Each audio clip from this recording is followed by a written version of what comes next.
who may be swooning about Barack Obama right now. I agree with you. I wonder, though, I mean, I think you probably take it as a matter of faith that it would be easier to beat Hillary in the general than it would be to beat Obama. Is that right? There's no question. She's a pal.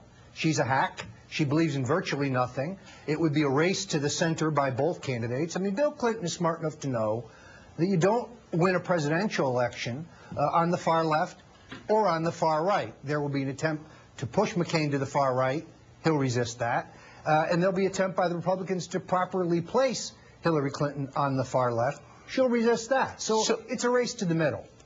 But why haven't you seen really any commentary on either one of the Democratic candidates from Republicans? You've seen no independent expenditures of note. You haven't even seen really Republican talking heads coming out there and attacking either one in a systematic way. Is it that there's no energy on the Republican side, or is this part of the strategy?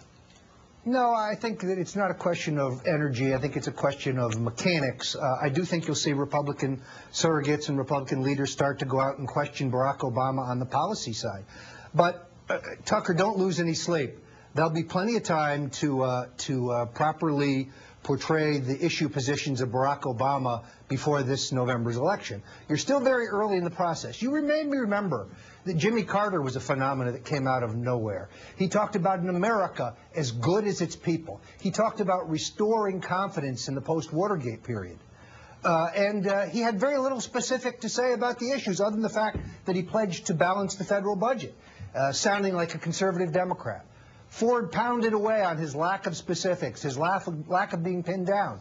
On Election Day, you had a photo finish. Now, Ford lost by a handful of votes. This election, I think, will be very similar in that once you strip away the rhetoric and you strip away his effectiveness on TV, people do want to know where the candidates stand. And when they see the tax increases that he's proposed and the way that it'll slow this economy even further, and when they see the naivete of his foreign policy views, I'll sit down with terrorists. By the way, I'm not sure how you avoid assassination in those instances,